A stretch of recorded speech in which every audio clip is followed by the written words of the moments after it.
Bien, je vous propose qu'on commence.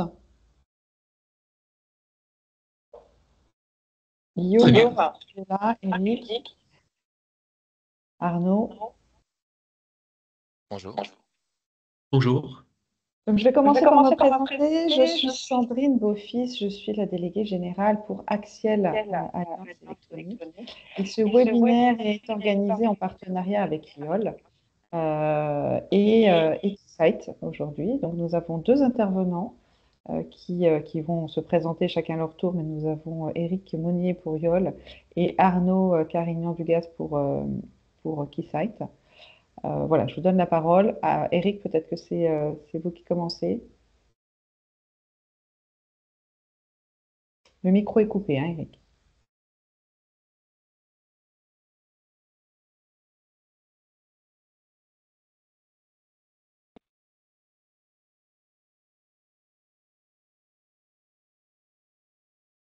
Voilà. Est-ce que vous m'entendez? Très bien. Parfait. Excusez-moi. Donc, Éric Mounier, je suis chef analyste chez Yole Group et je regarde plutôt tout ce qui est technologie émergente. Donc, depuis quelques années, je suis entre autres les technologies quantiques.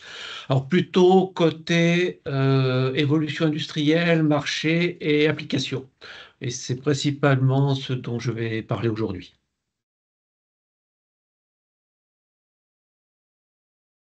D'accord. Donc, On va peut-être laisser juste Arnaud se présenter oui, rapidement, même s'il le refera plus amplement, Ah, parce que ça sera son tour. ah, d'accord, merci. Oui, donc Arnaud ici. Je travaille pour Keysight Technologies. Moi, j'ai un background plus en le côté ingénierie, le côté plus, disons, technique.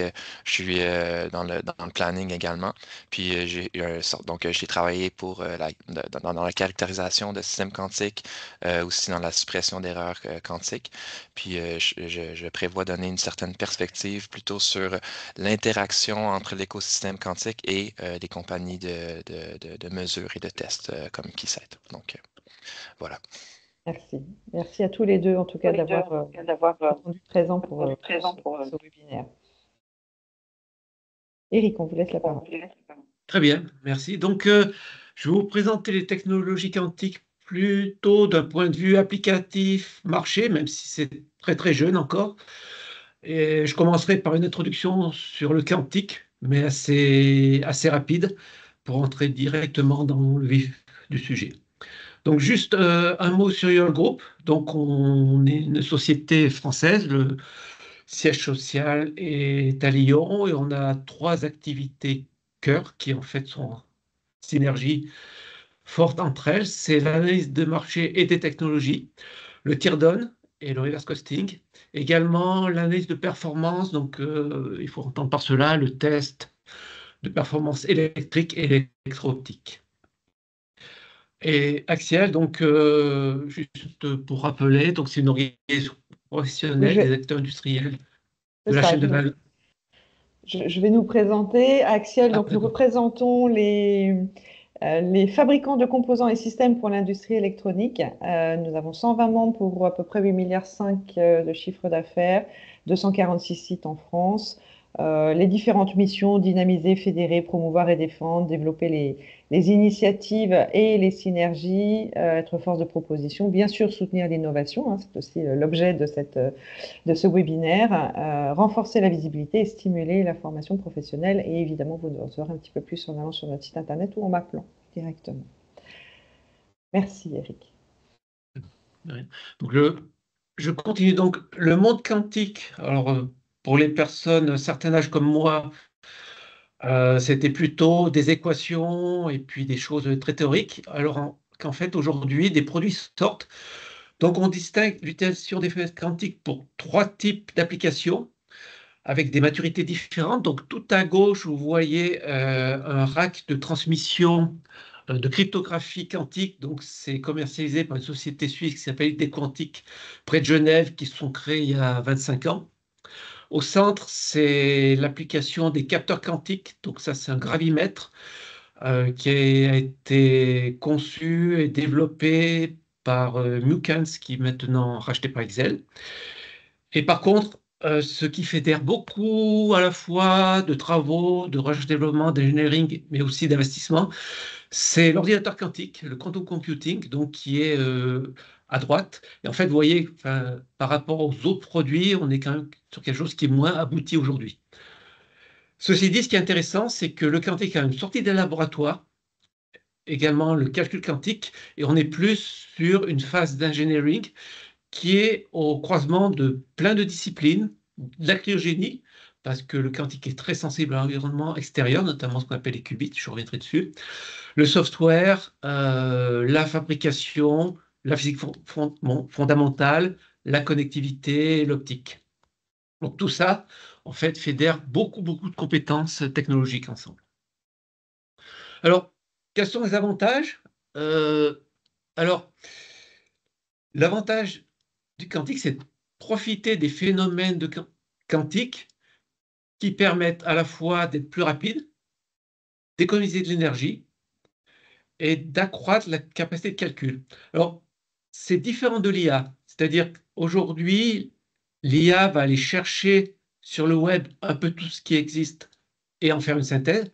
Le quantique est plutôt destiné à, on va lui donner des données brutes, par exemple, modéliser l'interaction d'une protéine pour recherche de nouveaux médicaments, par exemple, et il va être capable de faire ça très rapidement, pas très rapidement. Aujourd'hui, le test de la conception jusqu'au test clinique pour un nouveau médicament, c'est une quinzaine d'années, ça coûte des centaines de millions de dollars. On imagine qu'avec des ordinateurs quantiques, on pourrait réduire ça à quelques années et également gagner pas mal en temps de développement et en financement.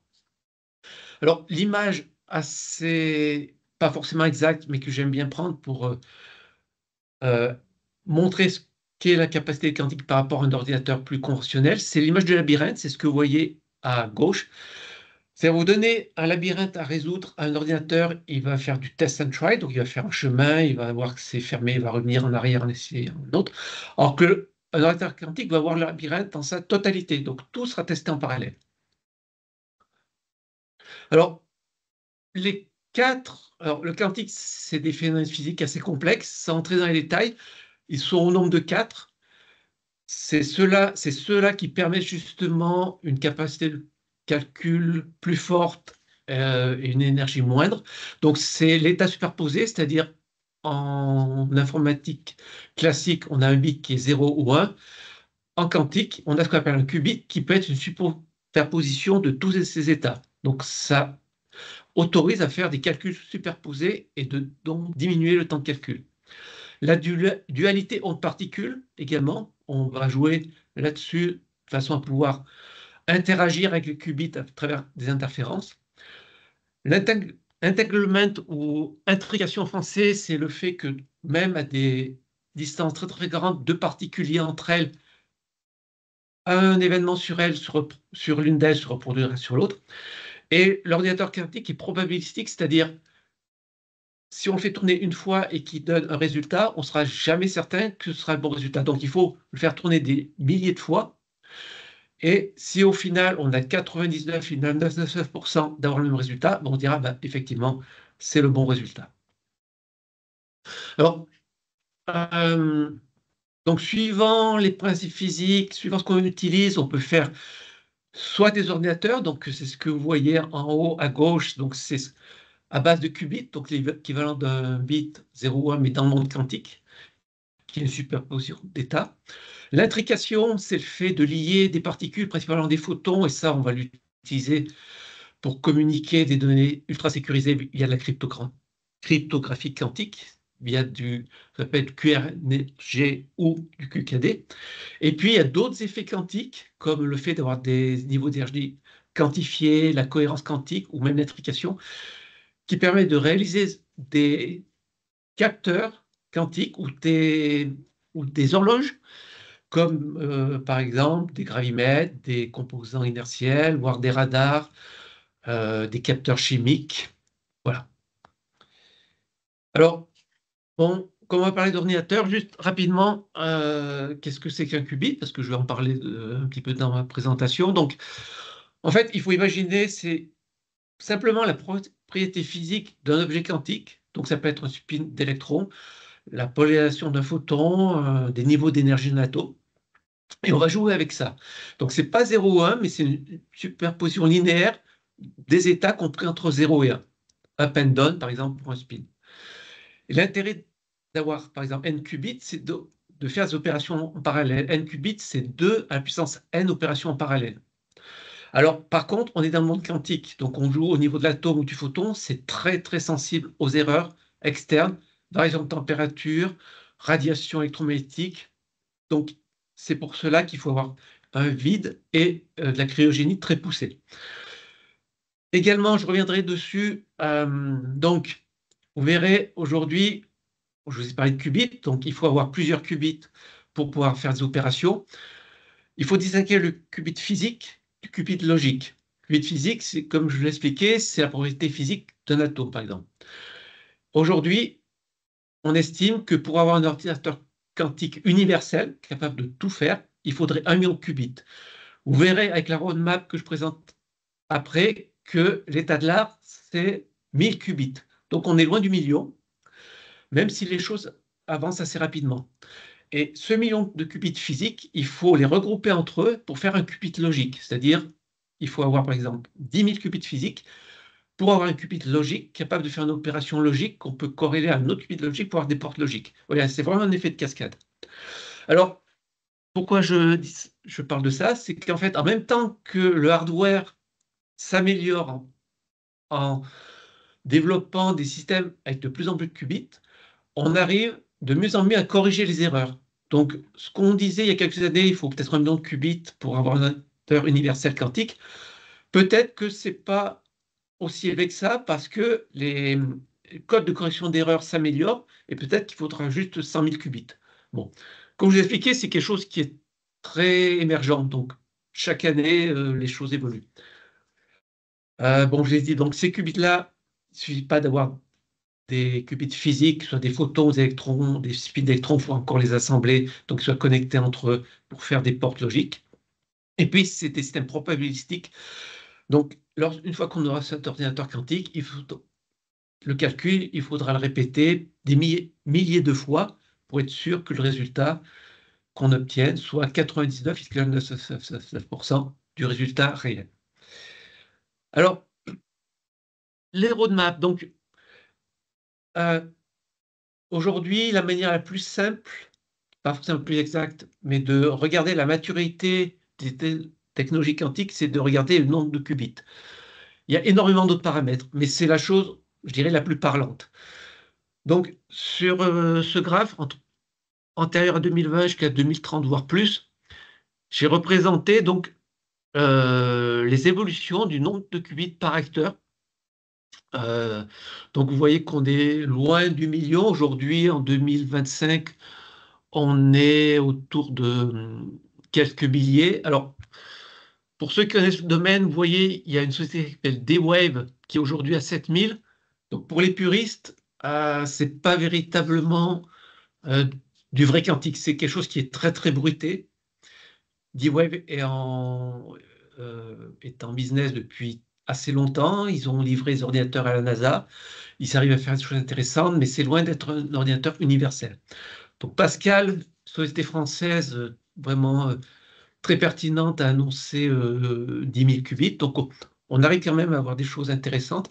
IBM est à quelques milliers.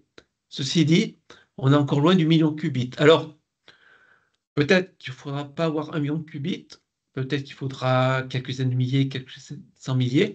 L'autre intérêt, c'est ensuite de transformer ces qubits physiques en qubits logiques et en portes logiques. Et ça, c'est un enjeu parce qu'il faut être capable aussi de les connecter entre eux. Et autre chose, n'imaginez pas qu'une puce quantique ressemble à une puce semi-conducteur. On peut imaginer utiliser du CMOS, mais il y a pléthore de technologies aujourd'hui et la scalabilité est un grand enjeu, notamment lorsqu'on va vouloir utiliser des qubits à base de photons. Donc voilà, voilà à quoi ressemble un ordinateur quantique. Donc c'est typiquement une architecture classique. Donc il y a plusieurs racks qui sont d'électronique de contrôle, d'électronique plutôt classique, c'est vraiment des systèmes sur étagère. Un gros système de refroidissement, puisque suivant les technologies, il faut être au millikelvin jusqu'à quelques Kelvin. Tout ça se fait sous vide et tout en bout, donc ce qu'on appelle la chandelle à 15 000 Kelvin, se trouve la puce quantique. Et cette puce peut manipuler peut-être que 4 ou 5 qubits.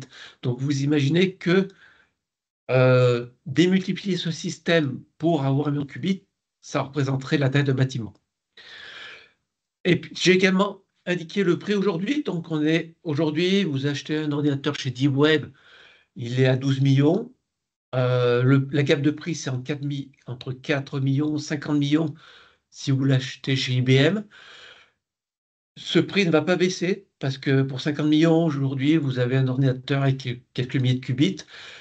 On peut imaginer que lorsque on va vouloir un ordinateur avec 100, 1000, 10 000 qubits, ce prix va probablement augmenter.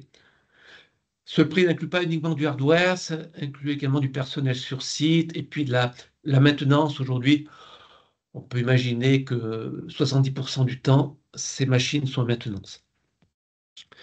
Voilà, donc typiquement à gauche, vous avez donc ce qu'on appelle la chandelle. Tout en bas, c'est la puce quantique. Et si on imagine donc un ordinateur quantique avec, je dirais, 1 million de qubits, vous avez une vue d'artiste à droite, donc qui vient de Google. Donc ce serait la taille d'un petit bâtiment. Donc, alors, et là, quand je parle d'une machine à 15-20 millions, on est sur des ordinateurs assez bruités. L'ordinateur universel capable de tout faire, on peut imaginer qu'on approchera le milliard de dollars. Mais dans ce cas, ce pas des machines qui seront livrées, mais plutôt les industries qui les construiront l'auront du temps de calcul. Donc le modèle d'affaires est aussi en train de se construire.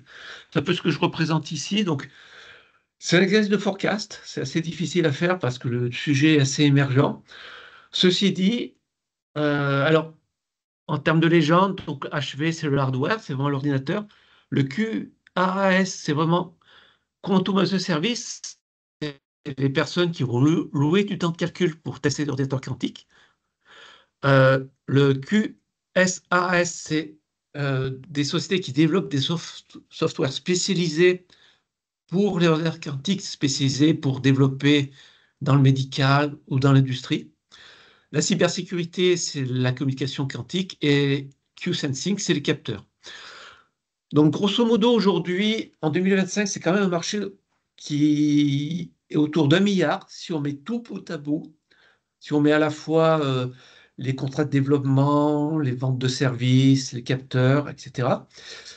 Et en 2035, mon estimation, on serait autour de 15 milliards.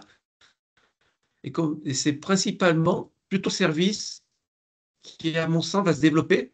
Comme expliqué, c'est des machines assez chères, donc certaines sociétés, certains acteurs comme les banques ou la défense vont vouloir avoir leur ordinateur parce que pour des problèmes de sécurité, mais j'imagine que beaucoup de personnes vont préférer louer du temps de calcul.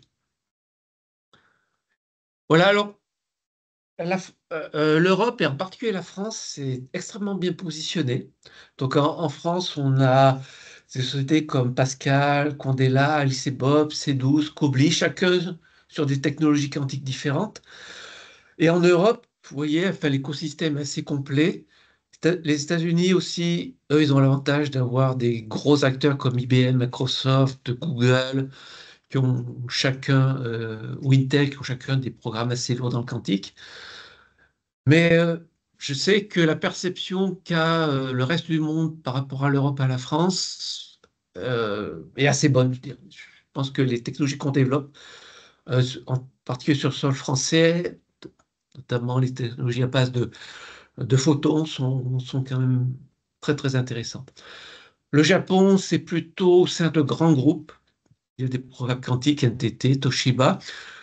La Chine a des programmes de développement assez forts dans tous les domaines, cryptographie, ordinateur, capteur, en particulier dans la cryptographie. Je pense que l'enjeu de communication cryptée est très important pour eux.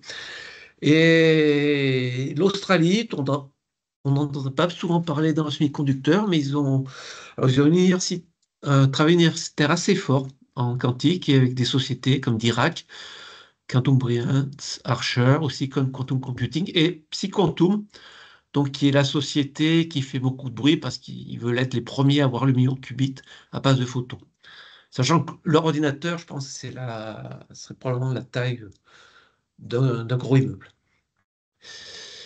Voilà, alors le quantique, enfin, j'espère vous convaincre que ça sort quand même des laboratoires. L'autre argument, c'est qu'il y a quand même une chaîne de valeur semblable à celle du semi-conducteur qui se construit, avec tout en haut des utilisateurs, c'est Volkswagen, Airbus, la NASA, des gens qui proposent du service, c'est Microsoft, Amazon, des sociétés qui se spécialisent dans le software, des sociétés comme Candela, Rigetti, Google, Pascal, Cobly en France, qui font vraiment la puce ou l'ordinateur, et puis des sociétés qui viennent du semi-conducteur, comme Keysight, qui proposent des équipements de test, voire des sociétés comme Oxford Instruments, qui est capable de fournir des équipements de dépôt, gravure pour des fabs quantiques, spécifiquement sur des puces quantiques. Voilà, donc au niveau des applications, c'est très très vaste. Donc l'industriel, le mobile, l'automobile, télécom, médical, défense aérospace.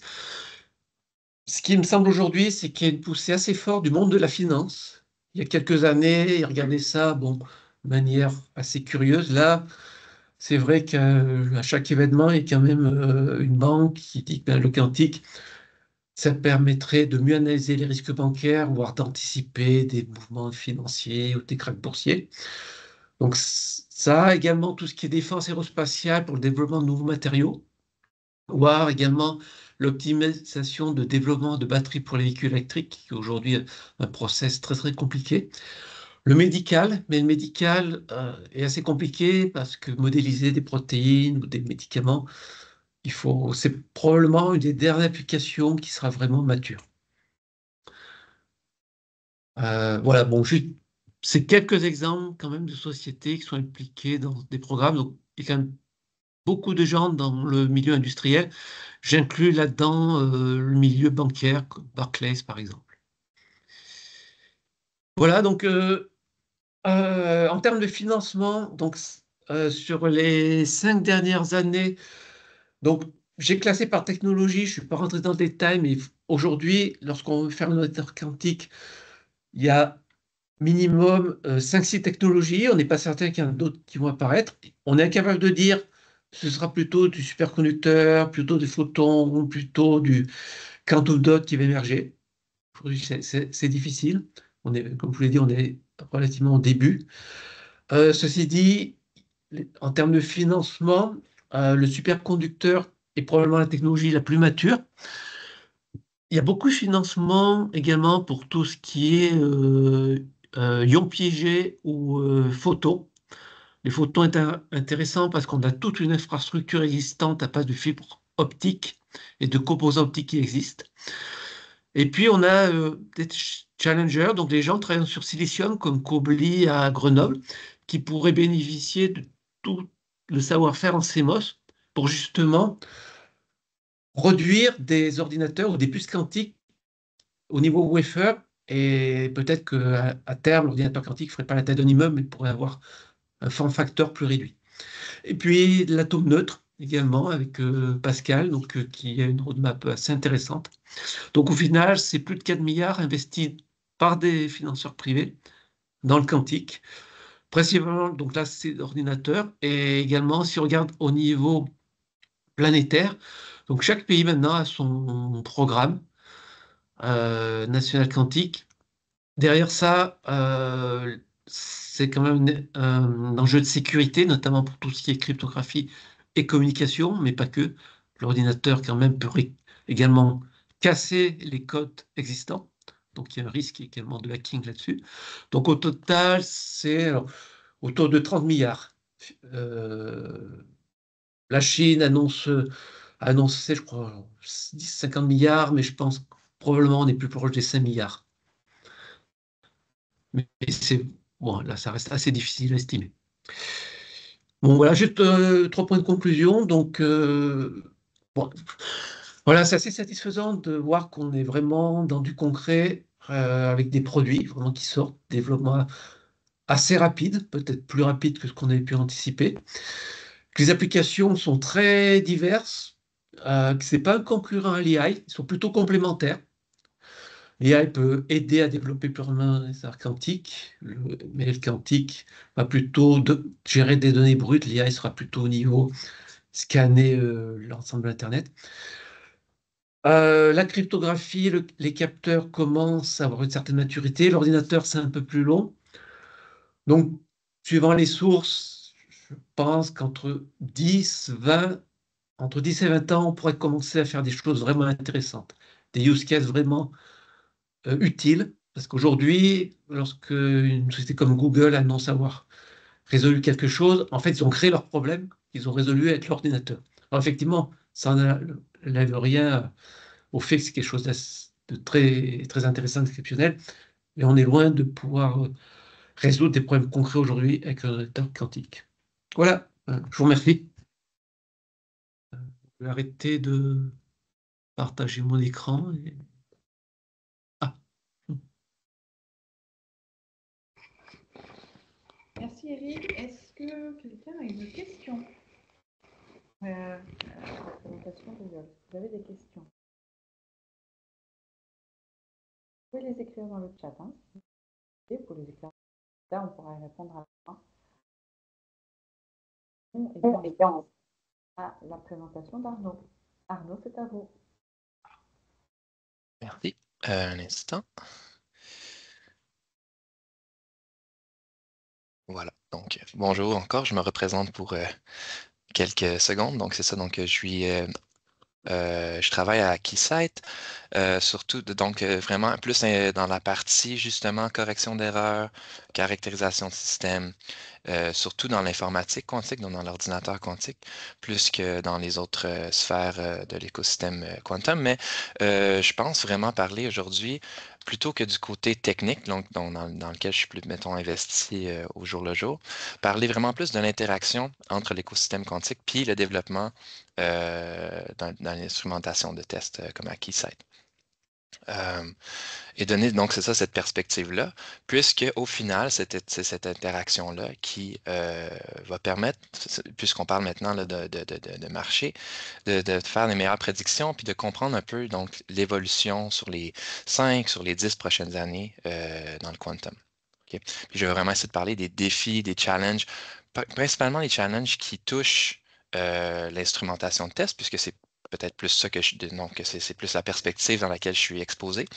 Mais j'espère que ça va parler aussi des défis des autres membres dans l'écosystème quantique à travers ça. Donc, voilà.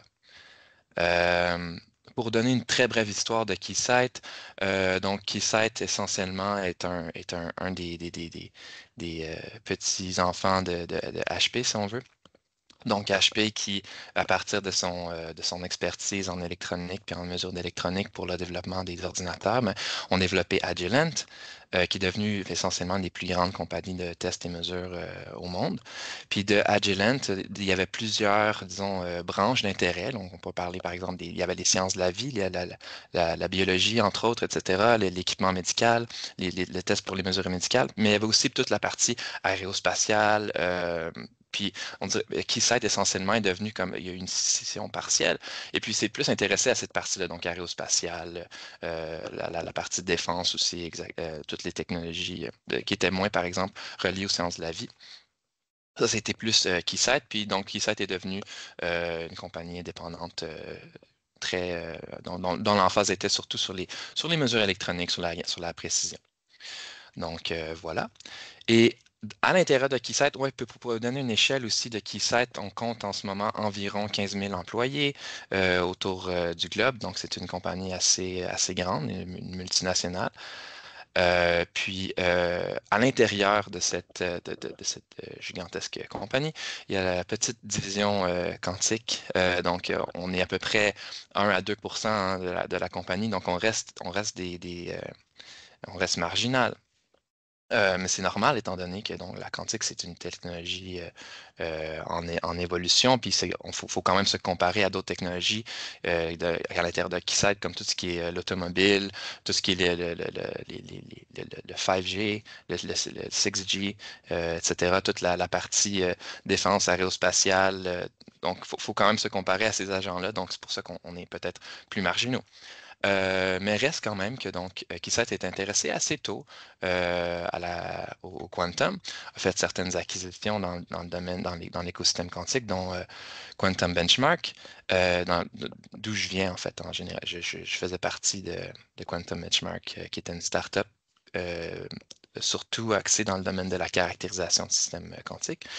Puis l'idée, dans le fond, c'est vraiment d'utiliser les rouages qui existent déjà à l'intérieur de Keysight pour faire développer des solutions, par exemple, par rapport à l'instrumentation de test, les mesures et le contrôle quantique touchant les marchés. Ici, je mets trois marchés, un peu comme dans la présentation précédente. D'ailleurs, excellente présentation.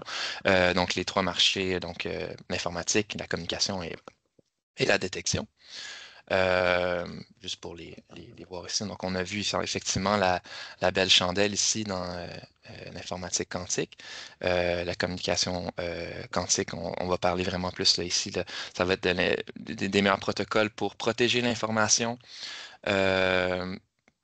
De façon inhérente et ensuite là, on a la détection quantique, donc pouvoir détecter, par exemple, je pense à l'industrie minière qui pourrait, à l'aide de certains magnétomètres particulièrement sensibles qui utilisent la technologie quantique, de découvrir, ben, pas de découvrir, mais de détecter, voilà, certains gisements miniers, etc. Donc, mais aujourd'hui, je vais surtout parler, même si Keysight a certaines technologies, par exemple, développées dans la détection quantique et dans la communication, ma perspective par rapport à l'informatique quantique est justement notre interaction, les interactions d'instrumentation et de test, surtout avec un biais envers l'informatique quantique.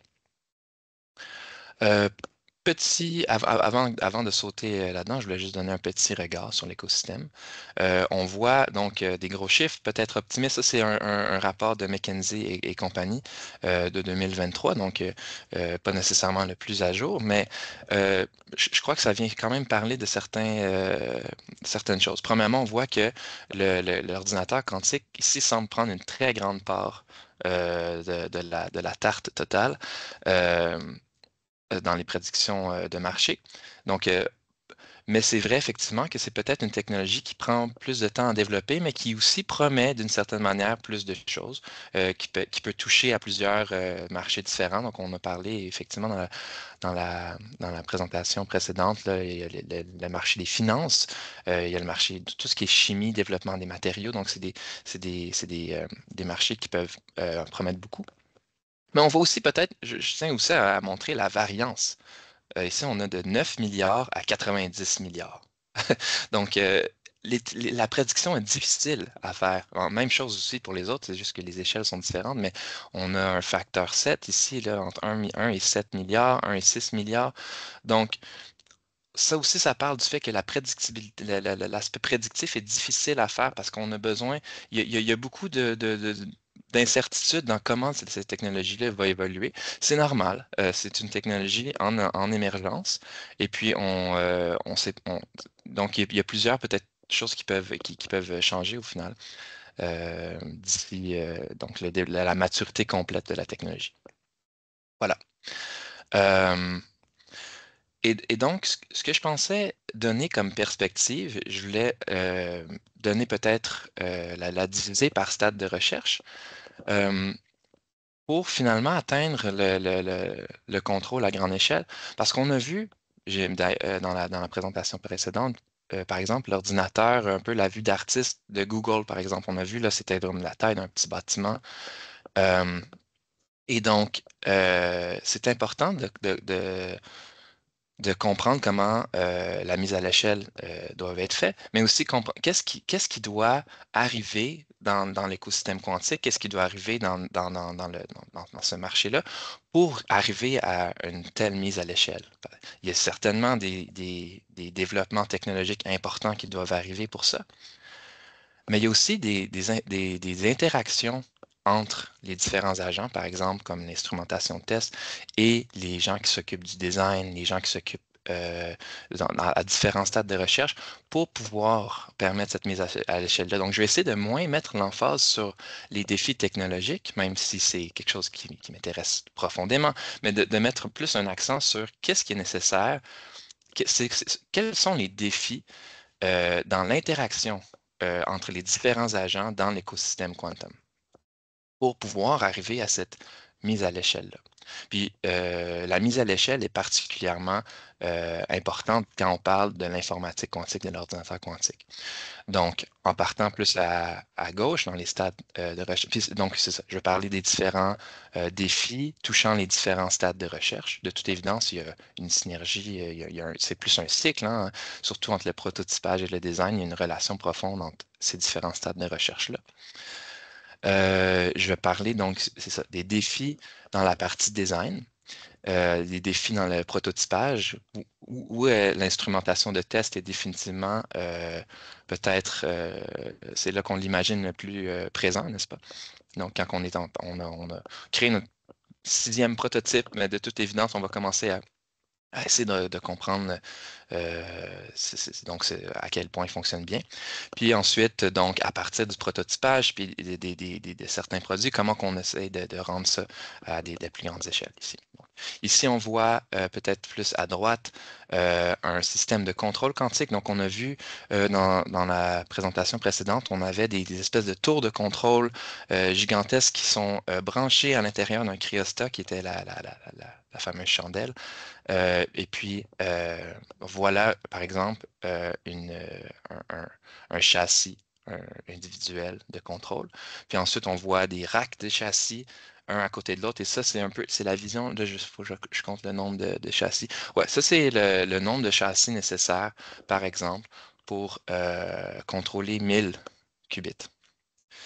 C'est énorme, n'est-ce pas? Donc, mais c'est donc ça parle aussi justement de la mise à l'échelle. Donc, si on voulait 1 million de qubits, il faudrait 1000 telles configurations. Donc, effectivement, un bâtiment et aussi il n'y a pas seulement l'espace physique, mais aussi les besoins de puissance électrique hein, qui seraient nécessaires pour pouvoir alimenter et contrôler de tels systèmes. Ça, c'est seulement la partie contrôle. Il faut aussi penser à la partie cryogénisation, etc. Donc, et voilà aussi, le logiciel de contrôle aussi extrêmement important, surtout quand on parle d'échelle gigantesque. On a parlé peut-être précédemment, là, donc on parlait qu'un qubit logique était finalement plusieurs qubits physiques mis ensemble, hein, donc peut-être 1000 qubits, peut-être 10 000, peut-être 5000. Plusieurs qubits physiques constituent un qubit logique. Et donc, il faut beaucoup de logiciels, par exemple, de compilation, etc., pour pouvoir contrôler les qubits de façon plus intuitive et plus facile, sans toujours avoir à réimaginer comment le système fonctionne. Donc, voilà. Ici, je montre un peu encore une fois les stades de développement, mais peut-être plus où se situent par exemple les laboratoires de recherche, les startups. Donc, on va vraiment être dans les startups, dans le laboratoire, on va être vraiment beaucoup plus dans le côté concept, design, prototypage, puis on va faire cette espèce de roule-up. Mais il y a aussi des startups qui touchent aussi à la manufacture puis à l'échelonnage, donc la mise à l'échelle de ce qu'ils font. Et donc, c'est important d'avoir des outils qui vont leur permettre d'avoir un cycle rapide de conceptualisation, de design, de prototypage et de faire des tests rapidement, mais aussi d'avoir tous les outils nécessaires et l'interaction nécessaire avec l'industrie qui a déjà les rouages par exemple, des fonderies ou tout le rouage nécessaire pour pouvoir faire cette mise à l'échelle-là. Un des facteurs importants, c'est d'être certain en tant que si on est une start-up ou une compagnie qui décide d'aller vers la mise à l'échelle, c'est d'être certain d'avoir une certaine interopérabilité, une certaine standardisation, quelque chose qui va faire que le produit peut prendre de l'ampleur. Voilà.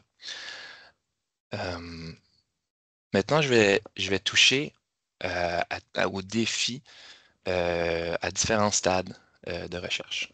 Donc, dans les stades donc à plus petite échelle, quand on parle, ou même on parle peut-être de produits qui n'ont pas de version matérielle, mais qui sont encore une version logicielle. Toute la partie design, conceptualisation. Euh, Par exemple, si on pense aux processeurs quantiques, il y a plusieurs startups, il y a plusieurs compagnies qui designent des différents processeurs quantiques.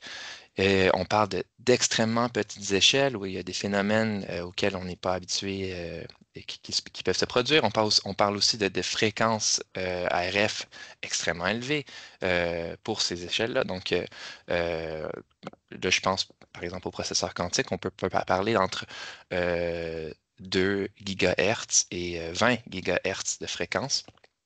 Donc, des très grandes fréquences. C'est difficile de faire des simulations électromagnétiques à ces niveaux-là. C'est définitivement pas impossible, mais ça prend un certain outillage de ce côté-là. Et en plus de tout ça, donc, ces processeurs-là vont être faits à partir de matériaux potentiellement nouveaux. Donc, le côté conception, modélisation devient un problème, disons, non trivial.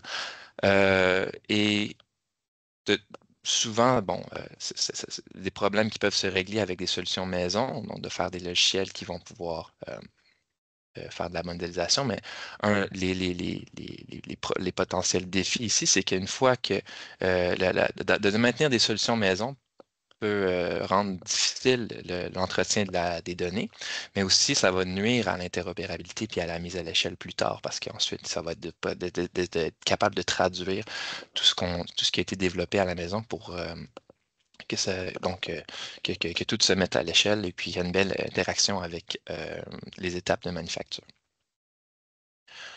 Euh, Ici, je donne peut-être un exemple simple, mais euh, le cycle de conception, par exemple, d'un ordinateur quantique avec, j'ai tout ça posé avec le développement d'un appareil, d'un téléphone cellulaire, d'un téléphone portable. Donc, on voit un certain parallèle donc de la modélisation avec le cycle de design de différentes composantes, toute la partie simulation, par exemple de l'antenne ici ou du profil électromagnétique à l'intérieur du circuit d'un téléphone.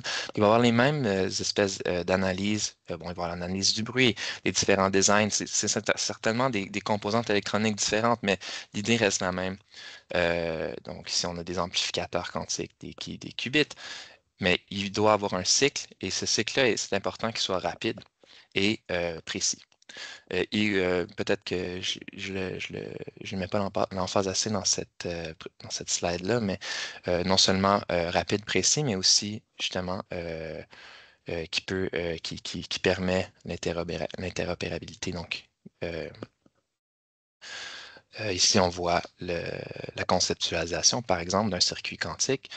C'est important de pouvoir de permettre à tous les acteurs qui font ces espèces de design-là d'avoir accès à des outils euh, qui leur permettent de faire un design avec le plus d'expressibilité possible.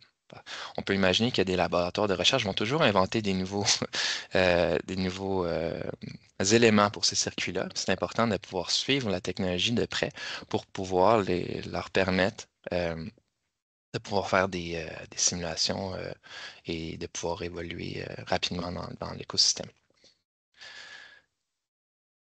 Je passe à l'autre stade de recherche. Donc, ici, on voit à droite une table un peu, disons, léchée d'un laboratoire ou d'un espace où on décide de faire du test. Donc, dans le quantique, dans le quantum, on va avoir besoin de toute évidence d'oscilloscope. On ne se passerait pas d'oscilloscope, d'analyseur de réseau, d'appareils de mesure à source, etc. Donc, on peut penser à des instruments qui peuvent ressembler à ce qui est présenté dans les photos ici. c'est pas des instruments dont on peut vraiment se passer, mais par contre, c'est important de réaliser que c'est des instruments, d'avoir des instruments plus autonomes, donc avoir des boîtes séparées pour chacun des instruments ici. C'est coûteux par canal, effectivement. Faut penser, imaginer pouvoir faire un benchmark, pouvoir faire un banc d'essai sur un ordinateur d'1 million de qubits avec ça. Ce qu'on voit ici, ça prendrait énormément de temps. Il faudrait faire rebrancher les fils. Puis en plus, ça serait coûteux. Le prix par canal, comme j'ai dit, devient coûteux. Donc, toute la partie instrumentation avec des instruments autonomes, c'est pas quelque chose qui se met bien à l'échelle. Hein. Parce que les défis, donc, ce serait de miniaturiser les instruments pour réduire leur coût par canot, avoir une plus grande densité de canaux, donc de pouvoir brancher plus de fils là, au final. C'est très important dans cette mise à l'échelle-là. Donc, à quoi ça pourrait ressembler, mettons, quelque chose qui serait plus facile, qui serait plus portable à la mise à l'échelle. Donc, on aurait les instruments plus modulaires. Donc, c'est un peu l'équivalent des instruments que je montrais ici, mais version miniaturisée et version plus dense, comme on voit. Donc, ça, c'est important. Puis, c'est quelque chose que toutes les compagnies d'instrumentation et de test se dirigent vers. Puis une des raisons pourquoi j'en parle, c'est que ça parle vraiment il faut un effort de miniaturisation. Pour faire un effort de miniaturisation, pour réussir à aller vers la miniaturisation, il faut capturer les exigences quantum. Parce que miniaturiser un système, c'est aussi souvent plus facile à faire lorsqu'on sait ce que le système doit faire. Mais donc, ce que je veux dire, c'est si, par exemple, on me dit, j'ai besoin d'un oscilloscope, pas d'un oscilloscope, d'un générateur d'ondes arbitraire, mais je ne sais pas s'il va être opérationnel, si j'ai besoin de 4 GHz ou si j'ai besoin de 22 GHz. Donc, de capturer les exigences, par exemple, les fréquences pour lesquelles le générateur d'ondes arbitraire c'est utile, c'est très important parce que si on essaie de miniaturiser un instrument qui peut couvrir aussi bien 4 que 22 GHz, ça va être extrêmement difficile techniquement. Le coût ne va pas nécessairement aller vers le bas parce qu'on va falloir développer des technologies de pointe extrêmement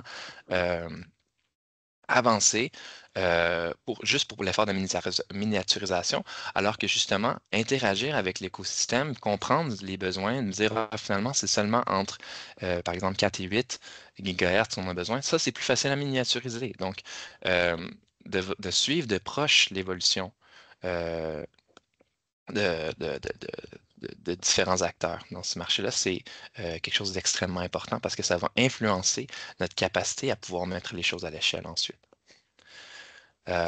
Ici, donc, pour montrer encore, peut-être dramatiser la chose, si on veut, on voit les exigences mouvantes. Donc, ici, j'ai mis différents, puis on est encore seulement dans la partie ordinateur quantique, mais on voit les différents types de plateformes, un peu comme on a vu dans la présentation précédente, avec, bon là, c'est trop petit pour voir, mais différentes compagnies qui utilisent ces technologies-là. Et même à l'intérieur de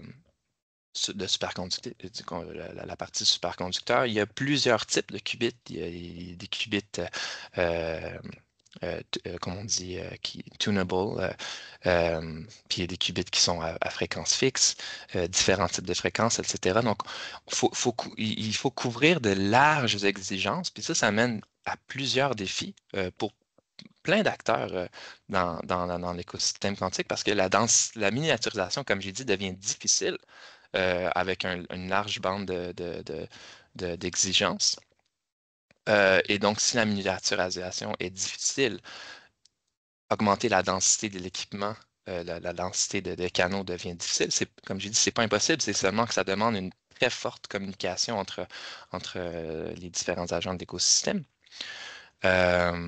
Et justement, pour couvrir, créer des instruments qui peuvent tout faire, qui sont donc pas qui sont moins spécialisés, mais ça va affecter soit la performance ou le coût. Donc, faire un instrument qui peut tout faire va coûter cher. Ou le faire pas trop cher, mais de toute évidence, on peut ça peut affecter la performance. Une autre partie importante, c'est que les utilisateurs, ici on peut penser à différentes plateformes, ont besoin d'une très grande expressivité. Ça, c'est un point sur lequel je veux revenir dans d'autres slides.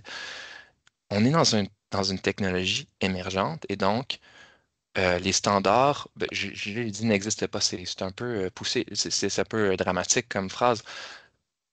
Il y a certains niveaux de standards qui existent, mais on est justement dans une technologie qui est en pleine effervescence, en pleine évolution. Et donc, la standardisation, c'est un peu comme la plasticité du cerveau. Donc, on a besoin, en fait, de pas avoir, d'avoir une certaine plasticité, un certain besoin d'expressivité. Et donc, la standardisation, c'est pas nécessairement quelque chose de désirable en ce moment. Il faut encore laisser une grande marge à l'expressivité. Mais ça rend le processus de mise à l'échelle aussi difficile parce que faire des systèmes qui sont expressifs, ça demande plus de design logiciel, plus de conception matérielle.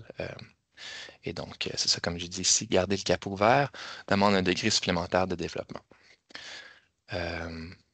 Ici, j'en viens à l'instrument de contrôle. Ici, je veux aussi parler de mise à l'échelle dans cette section-ci. Donc, on a vu la chandelle. Donc, ici, on a l'instrument de contrôle qui est branché. Au final, ici, on voit les différents stades du cryostat. Donc, ici, on voit carrément des disques. Hein. On les voit ici, c'est des différents niveaux de température dans le cryostat. Puis, au final, dans le fond, on a un processeur quantique. Je parle d'instrument de contrôle parce qu'au final, la technologie de test, l'instrumentation de test, il y a certains tests qu'il faut une synchronisation phénoménale entre les instruments. C'est-à-dire qu'il faut envoyer un signal, aller rechercher le rebond ou la transmission de ce signal-là. Et il faut une synchronisation entre mon lecteur et la partie où j'envoie un certain signal. Et ça demande souvent de créer, par exemple, ici, on voit un châssis, il y a différents instruments et les instruments doivent être extrêmement bien synchronisés un avec l'autre. Et donc, on parle plus d'instruments de contrôle. Okay. Et donc, il y a une espèce la partie instrumentation de test devient aussi la partie instrument de contrôle. C'est-à-dire que contrôler les qubits, mesurer les qubits, devient aussi quelque chose qui devient important pour les compagnies d'instrumentation de test. Voilà. Donc ici, on voit ici certains défis. Donc, il faut une grande synchronisation. Il faut une communication ultra rapide entre les instruments. Il faut également développer des outils logiciels à différents niveaux, autant hyper abstraits, donc résoudre un problème chimique, autant que toute la partie comment contrôler cet ordinateur-là. Et donc, les logiciels de contrôle, les interfaces, la visualisation de données, la calibration automatique, ça devient des défis très complexes et aussi qui demandent, comme j'en mentionnais, un grand degré d'expressivité. Chaque utilisateur va vouloir utiliser le système d'une manière un peu différente. Et ce qui mène un peu au défi de la mise à l'échelle. Donc, il faut le défi pour la partie instrumentalisation de ça, c'est, comme j'ai dit, réduire le prix par canal, augmenter la densité électronique, garder des logiciels de calibration de contrôle qui peuvent permettre de gérer une très grande quantité de données, mais encore une fois, en gardant tout un niveau d'expressivité, puis en étant compatible avec les exigences mouvantes du marché. Donc, je regarde un peu mon temps. En conclusion, je dirais donc l'écosystème comprend plusieurs sphères en très rapide évolution. Et donc, les défis par rapport à l'interaction avec l'écosystème quantique, c'est d'être certain de bien capturer et de prédire les exigences qui sont mouvantes pour pouvoir permettre la miniaturisation, la densité, avoir une plus grande densité électronique et pour pouvoir, un des défis importants dans la partie instrumentation de test, c'est non seulement de pouvoir bien capturer ces exigences-là et de miniaturiser le hardware, mais aussi garder l'expressivité et la flexibilité. Une fois que les technologies vont devenir un peu plus rigides, vont se solidifier. Peut-être une solution va devenir vainqueur, par exemple, va sortir un peu, va émerger. Là, on va pouvoir parler plus de standardisation. La miniaturisation va devenir plus facile. L'expressivité ne va pas être autant importante qu'en ce moment parce que les protocoles, par exemple, de décodage et d'encodage de données vont peut-être devenir standardisés, mais on n'en est pas du tout là en ce moment. Et donc, ça, c'est quelque chose à toujours garder un œil si on s'intéresse justement au marché de l'informatique quantique. Si certains, par exemple, ben, c'est ça, de jeter un œil un peu à la communauté, aux acteurs principaux du marché. Euh, bon, voilà. Euh, merci. Merci beaucoup Arnaud. Il y a des questions pour vous, je pense qu'elles vous sont adressées. Question de Tassine Akalin. Quel est l'ordre de grandeur de la consommation électrique nécessaire pour piloter votre système contenant 1000 qubits? Oh, très bonne question. Euh, Il y en a une deuxième qui suit celle-ci, hein, qui est voilà, par la même personne. Et si on augmentait le nombre de qubits, la consommation va-t-elle croître de manière linéaire ou exponentielle? c'est linéaire. Euh, c'est linéaire et c'est certain que là, il y a beaucoup d'efforts justement pour pouvoir réduire. Là, je vais montrer peut-être plus la. Je ne sais pas si on voyait. Ah, la mise à l'échelle, Oui. c'était plus bas. Ah, c'est ici, mais on le voit un peu en arrière. Euh, Donc, bon, de toute évidence, la consommation dépend un peu de l'expérience en cours, hein, parce que ça dépend des signaux qu'on décide d'envoyer, ça dépend. Il y a énormément de variances, mais chaque châssis est à peu près au maximum 2000 watts. Donc, voilà, ça donne des plombs. On a 6 châssis par rack et 10 racks. Donc, beaucoup de watts. Mais justement, je pense que c'est un des facteurs principaux à les compagnies de contrôle et d'instrumentation, par exemple. On essaie vraiment de pouvoir. Peut-être je n'ai pas assez parlé. Ici, je marque réduction du prix par canal, densité électronique. Justement, l'idée d'augmenter la densité électronique et il y a un autre but, c'est vraiment de diminuer le power consumption, comme on dit, la puissance, la demande de puissance électrique qui est très fort, oui. D'accord, merci. Autre question, Pierre Gandolfo, qui demande si c'est correct de dire que pour des silicon qubits avec readout gates par réflectrométrie, votre instrumentation, même mise à l'échelle, serait alors limitée par le nombre de canaux de mesure et donc ne pourrait connecter les données de mesure que pour un nombre restreint de manipulations readout gates. Est-ce correct de dire ça? Est-ce qu'on peut simplement répéter la question juste Je répète. oui, Pour des merci. silicon qubits avec readout gates par réflectométrie, Mhm, pardon, mhm, votre mhm. instrumentation même mise à l'échelle serait alors limitée par le nombre de canaux de mesure et donc ne pourrait collecter les données de mesure que pour un nombre restreint de manipulations au readout gates. Oui, oui, ben, oui, il y a un défi. Bon, c'est certain que bon, le nombre de fils, essentiellement, là, de câbles connectés va essentiellement grandir de façon linéaire avec le nombre de qubits et donc, ou de readout line, comme on dit. Ben, pas de read, ben, la partie readout, lecture, mesure. Puis il y a un défi, je ne sais pas si c'est exactement la question, mais donc ça, il y a une grandeur linéaire, donc on va pouvoir avoir plus de qubits à lire, on a simplement besoin de plus d'instruments de contrôle. Mais j'ai dit simplement, mais dans le fond, c'est pas nécessairement facile à tout brancher parce qu'un des défis importants, c'est aussi de rentrer tous ces câbles-là. Là, je pense à la partie. Donc, tous ces câbles-là, on ne voit pas ces machines-là branchées. En fait, il n'y a pas la machine est branchée par le dessus. Ici, on voit. De rentrer tous ces câbles-là à l'intérieur d'un cryostat c'est pas nécessairement quelque chose qui se met parfaitement à l'échelle parce qu'il va y avoir ça va chauffer, hein, le cryostat. Chaque fil a une partie qui chauffe activement. Il y a un heat load. Désolé pour l'anglicisme, mais actif, il y a un heat load passif, c'est-à-dire que si c'est des fils en cuivre, il y a une partie passive, c'est long à refroidir ces fils-là. Mais en plus, chaque fil va apporter un certain signal qui est atténué à chaque niveau, hein. On voit chaque niveau ici, une atténuation du signal pour qu'à la fin, on envoie seulement quelques photons. Mais reste quand même qu'on parle de températures extrêmement froides. Et donc, à chaque fois qu'on parle à nos qubits, on réchauffe un peu le cryostat. Donc, il y a un certain niveau, un défi de câblage, oui, qui empêche la mise à l'échelle à un certain moment donné. Il y a différentes propositions pour pouvoir régler ce problème-là, par contre. Mais en ce moment, ce système-là qui fonctionne, disons, avec des solutions de câbles ARF standard, il y a définitivement une certaine limitation, oui. Merci beaucoup. Autre question. Vos logiciels de simulation de circuits quantiques réalisent-ils des simulations en 2D ou en 3D?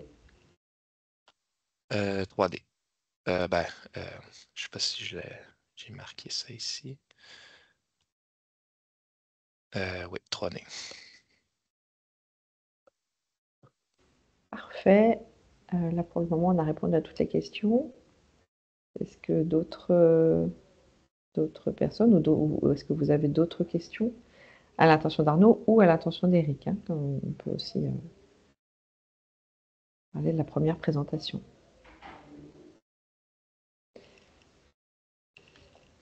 Bon, a priori, je dirais non. Eh bien, écoutez, on arrive à 18h, 18h05, donc on est à peu près bon dans le timing. Merci beaucoup, Éric et Arnaud pour cette présentation, pour ces deux présentations. Merci à Yole et à Keysight pour avoir permis de faire ce webinaire très intéressant autour du quantique. Guillaume Gérardin, qui est également de chez Yole, est-ce que tu as un petit mot pour le mot de la fin?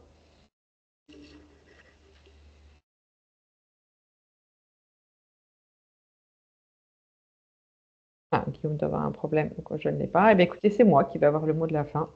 Je vous souhaite à tous une très bonne soirée. Je vous remercie pour avoir participé à ce webinaire. Vous recevrez dans quelques jours la retranscription du webinaire, parce que vous avez vu qu'il était enregistré. Si vous avez d'autres questions, eh bien vous n'hésitez pas et nous les ferons parvenir à nos deux spécialistes qui se feront, j'imagine, un plaisir de vous répondre. Et puis, voilà, bientôt pour un prochain webinaire, on vous tiendra au courant du sujet. Merci à tous. Merci. Merci énormément. Merci, au revoir. Au revoir. Au revoir. Merci, bonsoir, bonsoir. Merci, au revoir.